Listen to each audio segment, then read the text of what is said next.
I am so glad you convinced me that the family car should be the Defender 110. It is so beautiful inside, it's so comfortable, and it just feels indestructible. Yes, it really is. I've been waiting a long time for the new model to come out. The Defender 110, I'm telling you, it's my favorite car of all times. It's my third one. You know, I have stories of going off road. The guy managed the group. He was like, "What are you doing in this beautiful car?" I'm like, "I'm going off road." He's like, "Are you sure? Because you can use one of ours." And then they look like Mad Max cars. I'm like, "No, no, no, no, we're going to do this." And he was shocked. Wow. Well, it's great because the Defender has been reimagined for 21st century adventure, and its unparalleled off-road ability as well as its robust interior are invaluable whether you're headed towards uncharted territory or just a weekend of exploration. The Defender 110 tackles challenging surroundings with absolute confidence. The SUV conveys strength outside and in, featuring peerless technology like an intuitive driver display and an award-winning infotainment system. That's my favorite part, to keep you connected no matter where the journey takes you. Adventure is unique to everyone, and so is the Defender. Choose from the two-door Defender 90, the four-door Defender 110, or the larger Defender 130 with the ability to seat up to 8 passengers. You'll find uncompromising performance in all three. So pack up and go even further with the Defender 110. Learn more at landroverusa.com/defender. These days, we're all investors, trying to be smart with our money despite our worst impulses. But at iShares, we believe that deep down inside of every investor is a better investor. One that's just waiting to be let out. Explore iShares ETFs and insights and let your best investor out.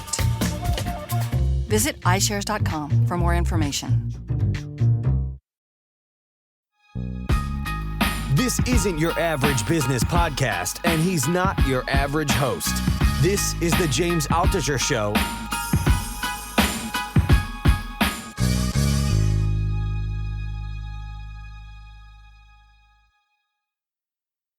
So the thing with legacies is interesting is that some people really, like, let's say Elon Musk, like his whole point of saving humanity and this and that, or even Steve Jobs creating iPhone, I'm sure because he want to leave some sort of legacy. People look at Steve Jobs, people will be like, okay, the Apple guy that created iPhones, iPad, Mac, right?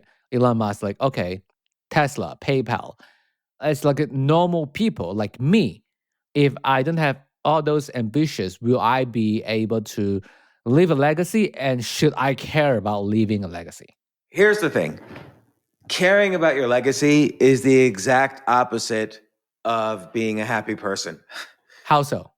Because if, let's say, oh, I really want a legacy of being the most inspirational writer and podcaster ever, or if I'm Elon Musk, I really want a legacy of like humans are gonna be a multi-planetary species because of me. That's gonna be my legacy. Then you're gonna work really, really hard for something that may or may not happen, and then you're dead, and you're not gonna think about it. You're gonna be dead. You're alive for, let's say, 80 years, and then you're gonna be dead for the next trillion years after that. Okay. So, and then you only care about legacy, let's say for 30 of your 80 years, if you Right. live to 80. So 30 years out of trillions of years, do you think your legacy is like really that important? What if someone build a statue for your legacy, right? Like then your legacy, then you But will be who am I? Why do I care if like after I'm dead? Let's say we don't know if there's an afterlife or not, but either way, what do I care after I'm dead? I only care about things when I'm alive. right. The only thing that would make me care about legacy, like your true biological legacy, is the DNA that you spread, your DNA. And so I do care about my children. So, Mm. for instance, and the only thing I think about there is I don't want them to think I'm some sort of like hero in any way, because that's not true. Nobody's really, if when you really know the heart of everybody, like nobody's a hero. But I want my kids to not be sad if I die. So, for Mm. instance, if I were to kill myself, my kids would be really, really sad. and Right. it would maybe ruin their life. Like they would be affected by that forever. Maybe, oftentimes when you kill yourself, people who know you or people who are related to you, they kill themselves. There's like Right. copycat suicides. Like I have 5,000 Facebook friends, and I would say once a month or once every 2 months, I'm just trying to be as accurate as possible, one of my Facebook friends kills themselves. Right. And probably because I'm friends with a lot of comedians, and Yeah. that team said so. That's the only thing I care about with legacy. Otherwise, why would I want to stress myself out by not only caring about my day-to-day life, but also caring about what people think of me even after I'm not alive? Like, it's already a burden trying not to care what people think of me when I'm alive. If I now have to think about what people think about me when I'm not alive, that is a drag. Legacy is you just care about what people think about you Right. after you die. Now, you might say, "Oh, I want to make the world a better place. That's my legacy." Well, you know what? No matter how hard you try, you're not going to make that much of a difference on the world. If Right. there was no, and if there was no Gandhi, would India be free now? Like India be free from British rule? The answer is Probably probably is, yes, right? since Yeah. since since the United Kingdom has almost no colonies at this point. So India, all of their colonies would sooner or later be free, with or without Gandhi. Second off, I do think Gandhi was a great man, and what he really taught was how to have peaceful resistance.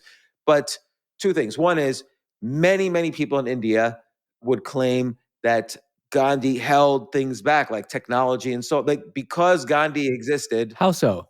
Well, the United Kingdom was more technologically sophisticated, Mhm.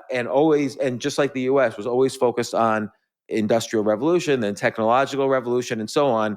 And when India was no longer in the grips of the United Kingdom, and I'm not saying the United Kingdom should be a colonizer or anybody should be, but I'm just saying probably India would have moved into the first world faster if the United Kingdom, if they were more associated with a first world country.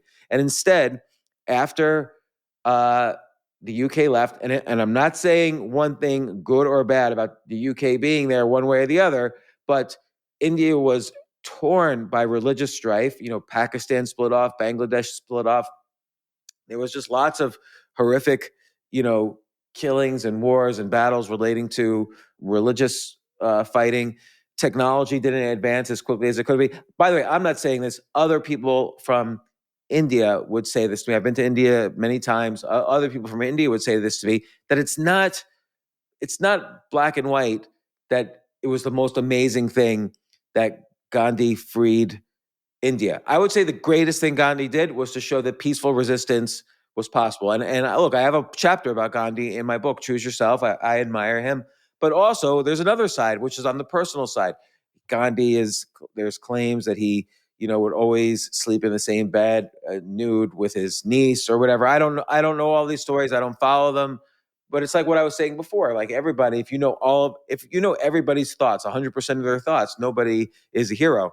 But because I said all this, I will say my one favorite story about Gandhi is this one woman was very concerned about the health of her child. She traveled across the country for 2 weeks walking to visit Gandhi, and because it was far away. And she finally sees Gandhi and says, "Gandhi, can you tell my son to please stop eating sugar?" And Gandhi says, "Okay, come back in 2 weeks." And so she has to go home, and then she comes back, and 2 weeks later, and Gandhi says to her son, "Kid, don't eat any sugar." And the woman's like, "What the heck? Like, how come you just telling me that? How come you sent me home for 2 weeks?" And Gandhi said, "Well, because first I had to stop eating sugar." And I admire that because unlike a lot of people, like you go to this whole self help industry, and so many people write self help books that they don't follow their advice themselves. And I always know whenever I'm always very honest and upfront what I do and what I don't do. So I never give advice. I just say, this is what happened to me, pay attention to it or not. And I try to be as thoughtful as possible about the things that have happened to me and I love writing, so I could tell stories about what happened to me. And then you could choose whether, like, if I say, don't buy a home, I'll write stories about my bad experiences buying a home, and then I'll look up, facts and statistics about the returns on investments on buying a home. So I will do the research, but I also will share what I'm doing. So right now, for instance, I can't say don't buy a home. I bought a home. So I'm living in a home that I own. I bought a home 3 times, and Right. so far 2 out of 3 times turned out miserable. Maybe this third time will turn out miserable. I don't know. You know what they say, right? Like third time is the charm. Third time's the charm. But let me ask you this: wouldn't a legacy sort of provide motivation? So let's say I'm like, I want to leave a motivation. I want to leave a legacy, like for my children, for my grandchildren. I want my grandchildren to know me as Well, okay, let me ask you, what would you want your legacy to be? What do you want to be known for after you die? a great Asian. I'm just joking. Jay Yao was the greatest Asian ever, and that's his legacy. I think mine would be like the person that sort of not revolutionized, but sort of make impact in the audio tech industry. Okay, why? Because I just love audio tech that much. I want to. Why not care about what you're doing today on it as opposed to what people are going to think about you 100 years from now? Right, but because of the legacy, right? Because of the legacy, 30 years from now, that people will think about, will hopefully know me as, that sort of motivate me to do something about Right. audio tech right now. Okay, so it's not like you really care about your legacy. It's like if you convince yourself to care about your legacy, Yeah. then that will help you move forward today. Right. And if you accomplish something today on audio tech, maybe you'll feel a little bit more contentment with your life. I'm not talking about happiness. I'm talking about Right. contentment or Contentment, yeah. well-being. So well-being is a function of doing good things and getting along with your community, having a sense of freedom, and I don't know, probably health. So maybe you could say to yourself that if you advance things in audio tech, you might make some money, so that helps your sense of freedom, and it's good for your community. So it gives you this feeling of well-being, as opposed to just pure happiness. Right. Which is I think there's no real definition of happiness. We don't really know what that means. Right. We all know happiness is fleeting, but we don't really know what happiness is.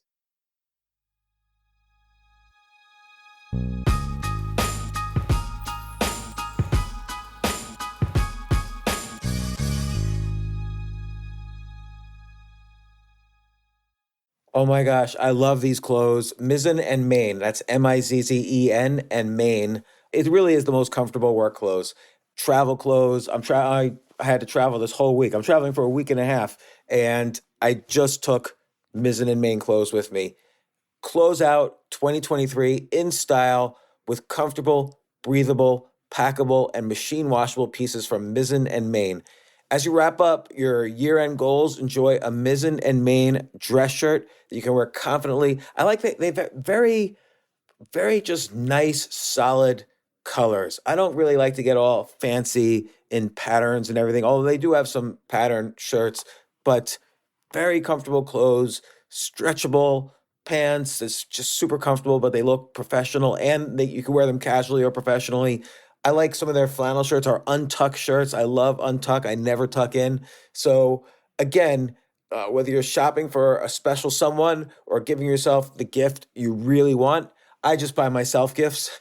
Mizzen and Main is the perfect gift for any guy who works, travels, and or cares about looking and feeling great. As you could tell by my many photos across the internet, I care about looking fantastic. I'm practically a model. And let's be honest, every guy loves to look great. So again, shop now at mizzenandmain.com and save 20% when you spend $130 or more using promo code James. That's promo code James at Mizzen and Main, Mizzen and Main.com.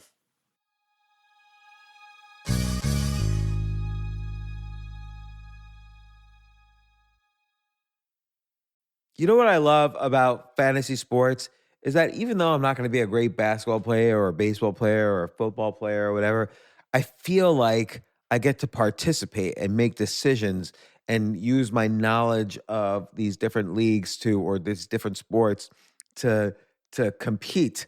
So it's like I can pick my team or I can pick my favorite players, and I could use my knowledge to make predictions and maybe even make money.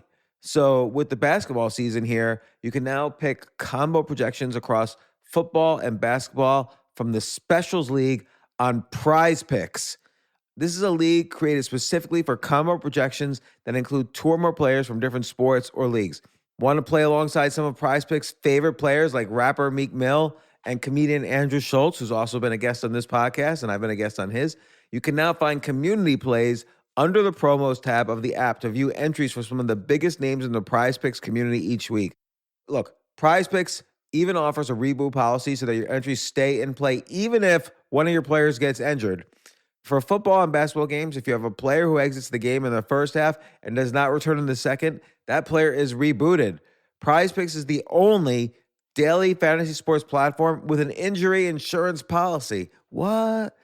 So I love playing it. I love anywhere where I can use analytical ability with my interests to demonstrate some skill and maybe make some money. And I like the game-like aspect. I do wish they had chess as a category on prizepicks.com, but I'll settle for what they've got. Maybe I should make my own fantasy chess league. But in any case, I love Prize Picks. Go to prizepicks.com/James. Use code James for a first deposit match up to $100. That's the easiest $100 you're ever going to make. So that's prizepicks.com/James and use code James. Daily fantasy sports made easy.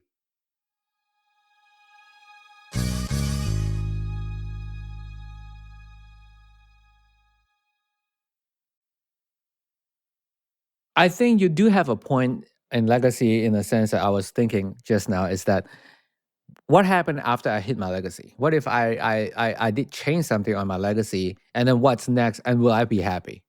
Jay, think about all of the many athletes. So athletics is an interesting endeavor because you peak while you're still young and alive. Right. So we've had on many, I don't want to say many. We've had on several Olympic gold and silver medalists, and we've had on other heroes of their sports, whether it's basketball, baseball, other sports. Yeah, you even race talk car to driving, Danica Patrick.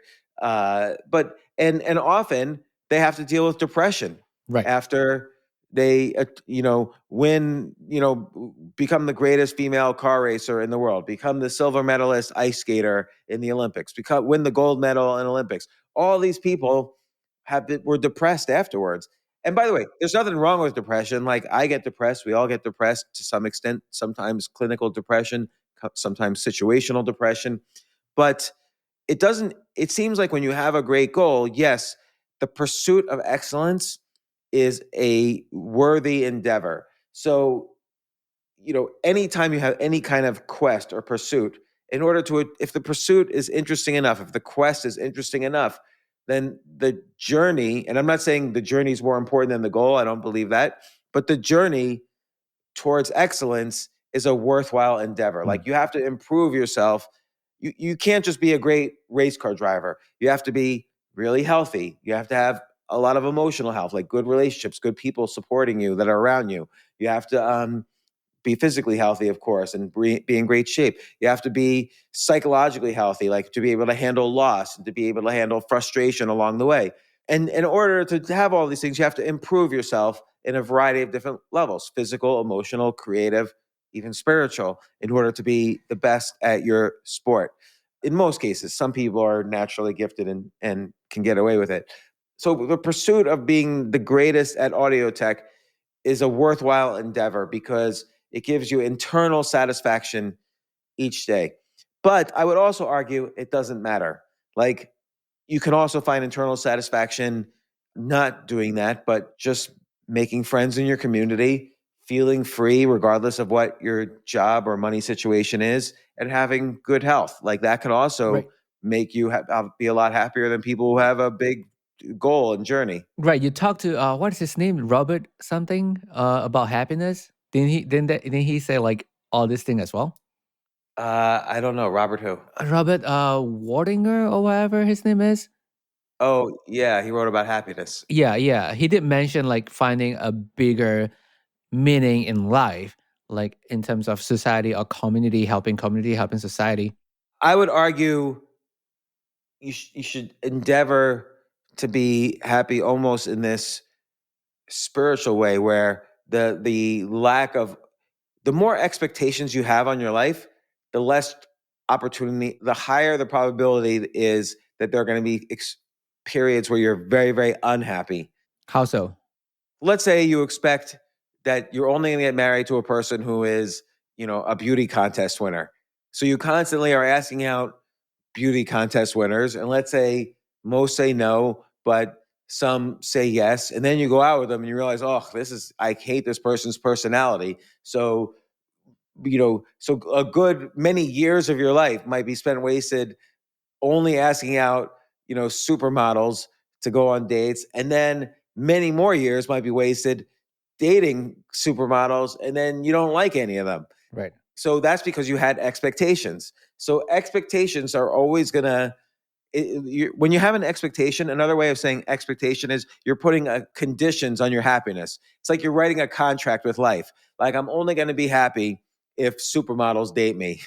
So better to have no conditions and no expectations, no conditions on life. Let life do life and let you do you, and just roll with the punches. Like, imagine life is this big ocean that you're surfing. You can't control the wave. You just get on your surfboard and you try to surf as best you can. And if you surf well, you with no expectations on the ocean, that's you can't control anyway, then you'll probably be happier. I felt like there's a truth in that. Is that every time I expect something, it's always come out bad. It's always come out bad. If you expect like a 50% financial raise from me tomorrow, you're going to be extremely unhappy. Yeah. Your expectations are not going to be met, particularly if it's for tomorrow. Right. But there's a formula for this. Like, happiness is reality divided by expectations. So the more expectations you have, there's reality. Like, let's say you expect to be 90 pounds, but you're actually 500 pounds. Okay. So 90 over 500 is a very small number. Whereas if reality is you're 200 pounds and you only expected to be 200 pounds anyway, then, oh wait, I think I got it reversed. But in any case, you know what I mean. The older I get, the worse at math I get. But okay. I mean, I'm Asian, but I still bad at math anyway. You're stunning at math. One just thing compared to your colleagues in Malaysia. Is that real? Is that like math Asia? Like, are Malaysians good at math? No, I mean, technically we are, but I felt like the older I felt like when I was 15 years old, or like when I was 12 years old, I can do math in my brain very quickly. Like 1 times 100, I was like 100, or 2 times 100, 200. But now, even the 1 that times was really 0, good right there. Yeah, even 1 times 0, I have to be like pull out my calculator. Well, how old are you? You're like 28? 35. 35? Jesus, yeah, I'm When old. did you become 35? You were 28 yesterday. 6 years after I worked with you. So the peak age for a mathematician is 25 years old, meaning that's usually the age when they do their most amazing work that they win prizes for and so on. Yeah. And so math is one of those things. Some professions, we've talked about this on the podcast, some professions peak at a much older age and some professions peak at a younger age. So you lose math ability after you reach a certain age. Okay, I want to go back to the expectation a little bit. You said like no expectation is better, but I felt like you have to have some minimum low bar expectation so you can push yourself a little bit. Why do you need to push yourself? I mean, like to better myself, to improve myself. Okay. First off, why can't you just improve yourself health just because you know that life will be better if you're healthier than if you're not healthier? You know what? I think because I value validations by other people than from myself. Again, maybe that's an issue. Like, maybe you should want to be healthy just for the sake of being healthy. Right. So like if you're sick all the time, you're not going to be as happy as if you're healthy all the time. I think because of my upbringing, my whole life was to grow up pleasing other people. So okay, I want to be healthy. Maybe that's a problem also. I think. How do you know that's not just a bad habit? Like, I have a bad habit of eating donuts all the time because I grew up eating donuts. Well, I shouldn't just stick with that because I did that when I was younger. I should try to improve myself so I could be healthier. Yeah, I think I should do that because like, every time I'm like I want to be healthy, it's because I just broke up and then I will go to gym. It's like okay, so I can meet better girls or whatever after. Okay. All right. So yeah, you have some physical needs and they could be easier met if you're a healthy person. Yeah. So like for instance, somebody I know, somebody I'm very close to was depressed for a long time. And he started working out and lifting weights and doing cardio every day in the gym. And through that time, it took about 6 months, or actually, no, and I remember just 2 months later, first off, I could notice he was physically bigger because of the weightlifting. And he was also not, he wasn't saying to me that he was depressed. He was like you know, working on his physical health had helped his Mental health. emotional health or Yeah. mental health. So again, like you could want to be healthy just for health's sake. You don't need to want to have a legacy of being healthy Yeah. or a legacy of, being a great scientist. So he needed to be healthy to be a great scientist. Right. Now, admittedly, I'm not saying you shouldn't try to be a great scientist. Like I think, like I like what I call the absurdist philosophy. So you ask yourself, does life have meaning? And so nihilists say life has no meaning, and you shouldn't care about anything because nothing has meaning, and just forget it and do whatever you want. It doesn't matter. And existentialists say life has no meaning, and you can go for meaning if you want to, but be aware that life has no meaning. And absurdists is very similar. Absurdists are very similar to existentialists, but they say it's a joke to even think life has a meaning. It's absurd. Like you're just fooling yourself if you think life has meaning. But you might as well have some meaning just for the fun of it. Like stay within the boundaries of, the law and ethics, because that will allow you to do more things in life.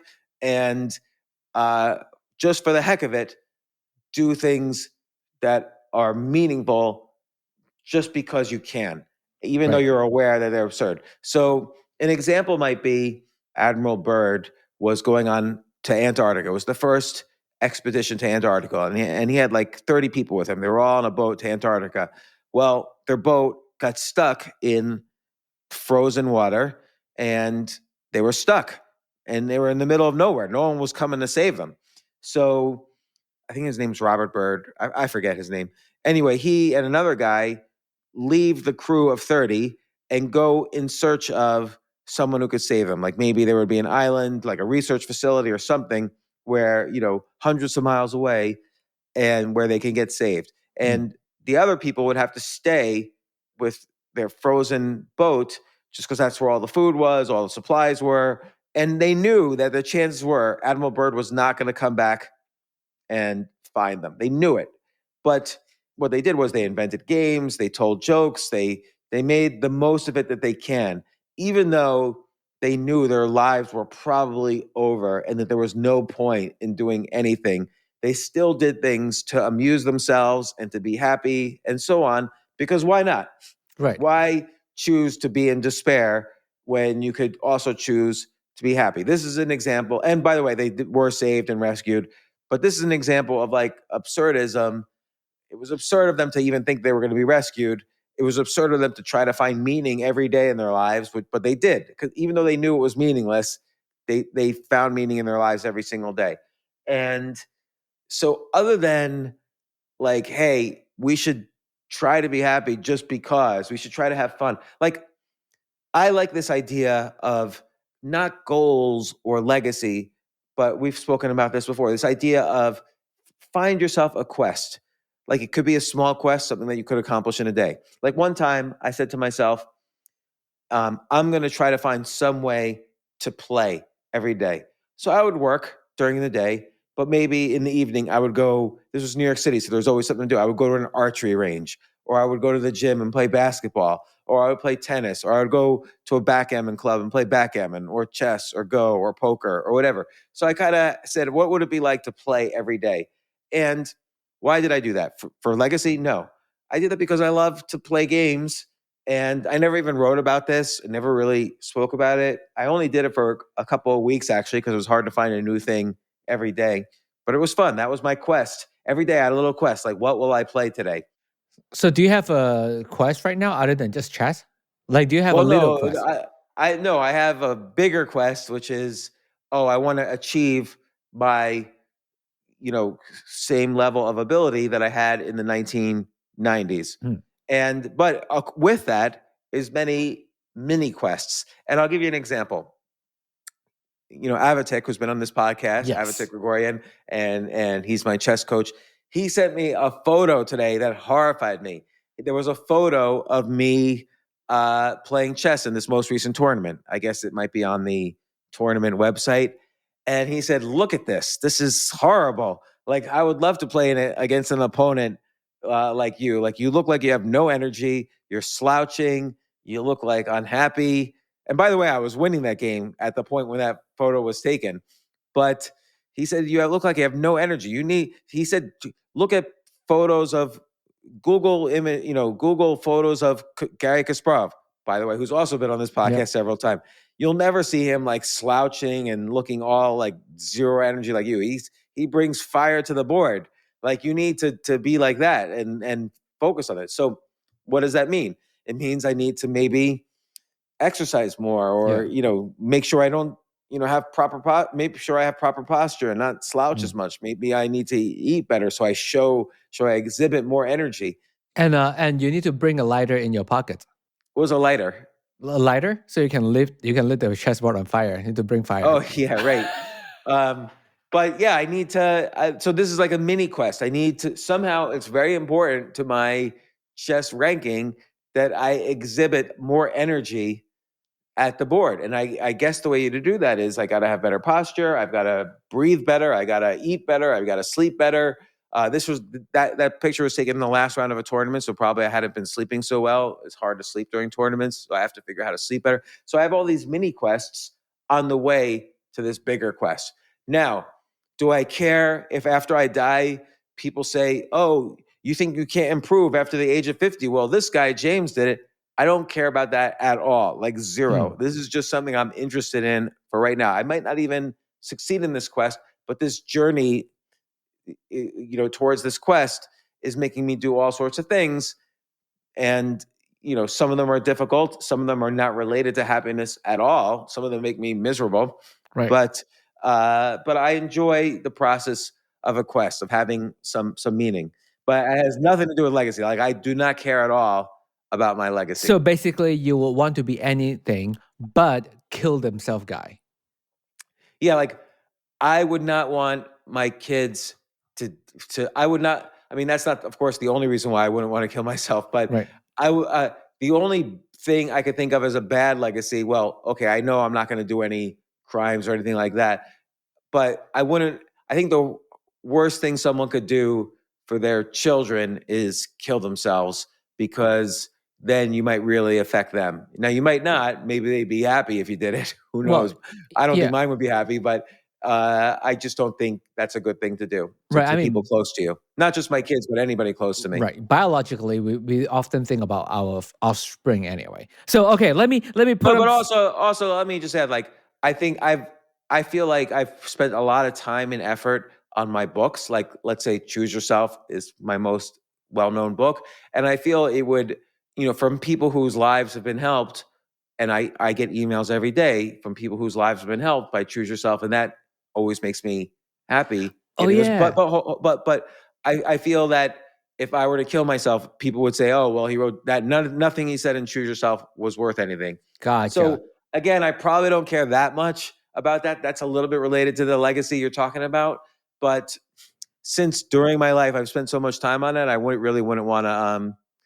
Right. But you were practicing what you were preaching earlier, is that you want to do what you have written. You don't want to be like any self-help guru out there, be like, "Oh, do cold plunge every day," but they only do cold plunge once a month.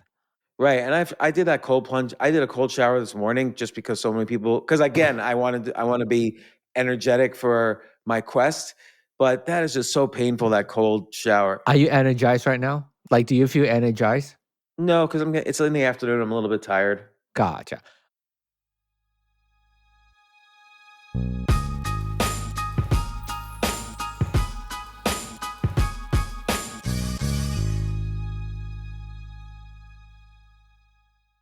This is such a valuable service for all business owners, big businesses, small businesses, doesn't matter. I wish I had this in the many different businesses that I've started. Sometimes it seems like your business is humming, but then suddenly you don't understand it. You're starting to fall behind. You're not understanding where your costs are, where your revenues are, where your payments are. Teams are buried in all sorts of like BS work, and you can't seem to close the books. So you need like one dashboard, one source of truth. I'm jealous of this business, NetSuite from Oracle, of course, NetSuite by Oracle. I wish I'd come up with this idea. It's a brilliant concept to have all your business intelligence on one dashboard. This is why you need to know these three numbers: 37,000, 25, and 1. So 37,000, that's the number of businesses which have upgraded to NetSuite by Oracle. NetSuite is the number one cloud financial system, streamlining accounting, financial management, inventory, HR, and more. 25. NetSuite turns 25 this year. That's 25 years of helping businesses do more with less, close their books in days, not weeks, and drive down costs. One, because your business is one of a kind. So you get a customized solution for all of your key performance indicators, your KPIs, in one efficient system with one source of truth. Manage risk, get reliable forecasts, and improve margins. Everything you need to grow all in one place. So right now, download NetSuite's popular KPI checklist designed to give you consistently excellent performance absolutely free at netsuite.com/James. That's netsuite.com/James to get your own KPI checklist. netsuite.com/James.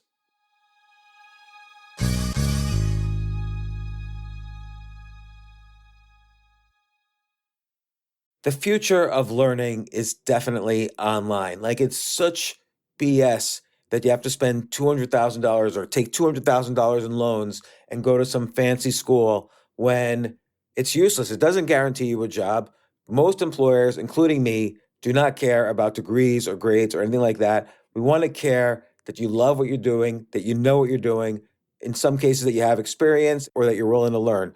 But people in general love learning and are curious. Like, the key to success is curiosity. And I think masterclass.com is the perfect model for online learning. I'm really happy they're sponsoring this episode. If you're going to give a gift, give the gift of learning. Masterclass makes a meaningful gift this season for you and anyone on your list, because both of you can learn from the best to become your best, from leadership to effective communication to cooking. Let me tell you some of the classes I've taken. I've taken comedy from Steve Martin. I mean, can you believe I can take a class from Steve Martin on comedy, or Judd Apatow, my favorite comedy director? I could take an actual class from him on writing. Wolfgang Puck on cooking. Dan Brown on writing, or Judy Bloom, who's been on this podcast, on writing. By the way, Wolfgang Puck also has been on this podcast. It's such a pleasure. I try to take classes all the time from masterclass.com.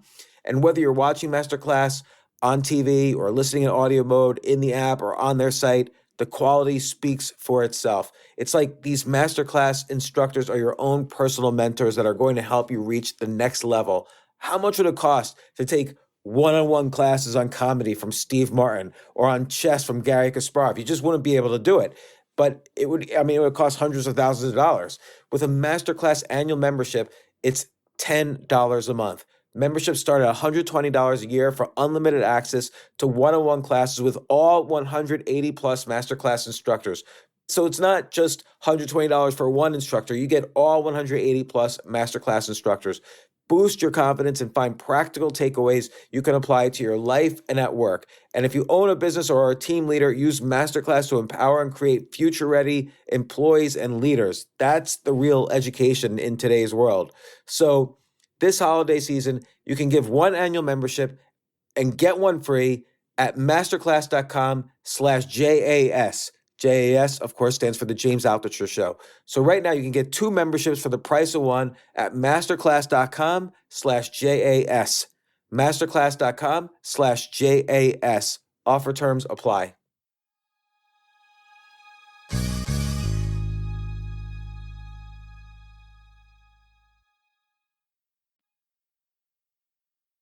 Okay, so let's do a little bit of exercise.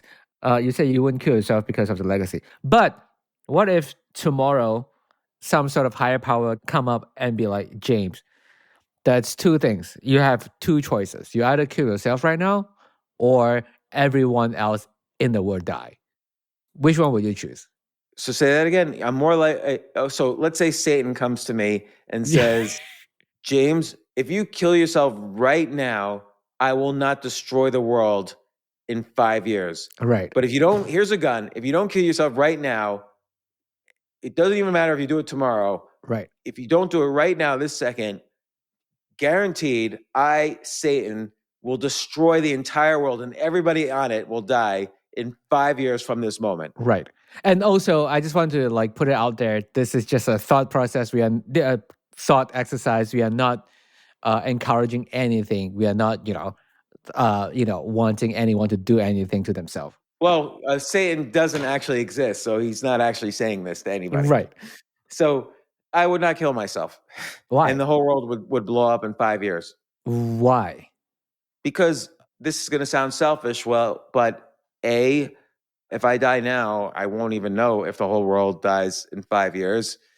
B, for all I know, the entire world is nobody exists anyway, and I'm in some kind of virtual reality where I'm just like looking through my VR goggles at the entire world. Like I don't really know if the world exists. I only know that I exist. There's a lot of reasons to think that it would be selfish of me. So some people could say it'd be selfish of you to not kill yourself because you're being told that Right. the whole world will blow up in 5 years if you don't do it. But I don't even know if the world really exists. And again, I don't believe that there's any real meaning to the world. So Absurd. I guess I would be selfish in that sense. If though you were to say, I'm either going to kill the whole world right now, if you don't kill yourself, like today I'm going to kill the world, or you have to kill yourself, then I would probably do it. Then I would probably kill myself. Because either way, I'm dying today. Right. But what if it's like you either kill yourself or you're going to be immortal, but the whole world's going to be like, not explode, but the whole world, like the whole world population just like drop dead. But you'll be immortal. So you will get to live and see the consequences. Okay, but here's the thing about immortality. Like, let's say the Earth is gone 10 billion years from now.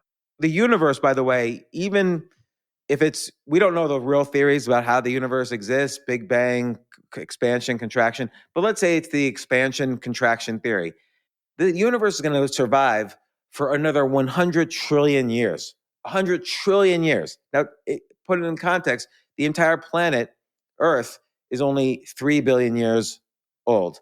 And the universe is going to last, something like 100,000 times more than that. So am I going to be just floating in space for 100 trillion years? Yeah. You're just floating in space. No way. I wouldn't want to be immortal.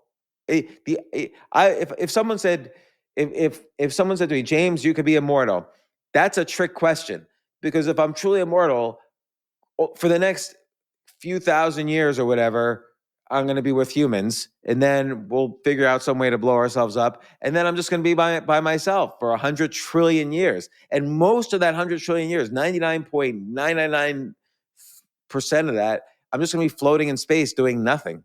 I don't want to do that. But you will still probably have a chance to land in other planet because there's no burn. Probably. Yeah. 1 trillionth of 1% of space has something in it. Like most of space is just totally empty. So I'm probably not going to land on another planet. And by the way, most space is expanding. So things are getting further away from each other. Like, why do you think I'm probably going to land on another planet? Not only that, why am I going to land on another planet with like other fun people on it? Like, even if there's other life, they're just going to be like germs or whatever. So, and what am I going to land on Venus? Like some kind of gas planet? I mean, what if their like planet out there is just like a mirror of Earth, but it's just more peaceful, The odds are I'm never going to land on it.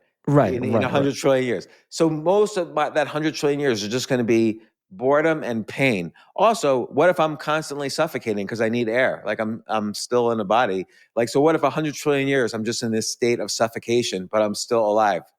Is that So possible though? I felt like, but if you're you're making the immortality, rules here of immortality. Like, that's here's the reason why where I'm not a god. I would say yes to immortality if I could never age from this day forward. I don't mind being this age. If I could Mhm. be this age from this day forward, and I could choose at any given moment, I could choose to just die without pain. I feel like that's not immortality anymore. I feel like that's immortality with conditions. Yes, that's what I would do. God. I would not choose immortality. Your scenario of immortality is like just that is the worst. That's hell. That's just the worst thing ever. That is not that's like I only want immortality on my terms. You know what? If I immortality, I was okay. This is totally like out of the world right now. I'm just gonna say whatever it is. If I'm immortality, I would practice necromancy so I can revive people and talk to people. It doesn't matter. The sun is going to swallow the earth in like 10 billion years. Yeah, but I mean, I am a little bit interested to see what happened at the end of the universe, right? Like, but you can only achieve that with immortality. Is there actually Big Bang at the end of the world? It's the end of the world, the beginning of the other universe. You know what I mean? We're still talking about 100 trillion years from now. Yeah, 100 trillion years is not, I don't know how, that's more than any number you've ever thought of in your life. Like, just think, humans as a species have only been around 250,000 years. Okay. So multiply that by 4, that's a million. Okay. Multiply that by 1,000, so 4,000, that's a billion. Multiply that by 1,000, so that's four. You have to multiply that by 4 million, and now you get to a trillion. And so multiply that by another 100. I don't even know where I'm at now, but yeah. it's your whole life is like nothing compared to, like, most of the time you're just going to be floating in space. Like, Yeah. you're not even going to remember that you were alive on Earth. I think you're right. I think there are challenges of being immortality because you don't want people to question you, right? Like you have to constantly take on new identity for like couple thousands of years. Yeah. So, I mean, well, okay, that's like just if you're in a science fiction movie. Right. Like if you're the age of Adeline, she has to switch her identity so the FBI doesn't find her. So, okay. By the way, so the moral of the story is immortality is bad. No, immortality with conditions is great. Okay, immortality with condition is great. And legacy, you don't really have to care about it. Just focus on improving yourself. Yeah, like look, I think you could do legacy in the absurdist way, which is that if you realize that it's meaningless, you might as well do fun things and have quests and things like that. If that gives you joy in life. If you're going to be miserable unless you achieve your legacy, then I wouldn't focus on legacy at all. So yeah, tweet at us, tweet at James, and if you want, you can tweet at me. If you care about your legacy, or would you want to be immortal? Just forget the immortality. It's like immortal means the definition of immortal means you're going to live for, let's say, 100,000 years. Okay, you're not immortal. You're just going to live for 100,000 years, and you could choose at any point if you want to die. For instance, Jay, what if someone says Jay's immortal, so we're going to put him in a box and we're going to bury it 50 feet underground, and there's no way he can escape the box, and no one will ever find that box, and he's immortal. That sucks. Would you want immortality then? No. No, you'd want to be able to choose to die. Yeah. By the way, that's a situation that happened in the TV show Heroes, where a guy was immortal, and the guy who could teleported that guy into a grave, 50 feet under the ground. That is season 1, right? When Heroes is still good. It might have been season 1. That was the only season that was good. Yes. When Sylar wasn't like, going crazy and everybody. Anyway. Yeah. But yes, tweet us if you care about your legacy or not, or if you have any legacy. Yeah. And by the way, if you have any other insane questions like this, feel free to ask anything. Relationships, health, legacy, career advice, investing advice, tweet it out to me. We'll do a podcast about it. Everybody, have a good day. Jay, if somebody comes out and offers you immortality, make sure it's not a trick question. So if devil try to make a deal with me, I better read all the contract and add some of my conditions. Yes, exactly. Always negotiate your immortality and don't focus so much on legacy. I'll leave you with that. Right. Thank you.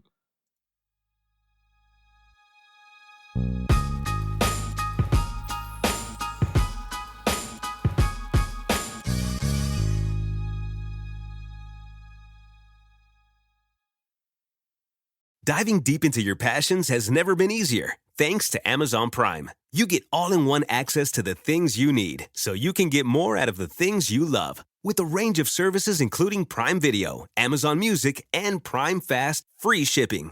Amazon Prime is like your personal mission control for all the things that inspire. From shopping and streaming to saving, it's on Prime.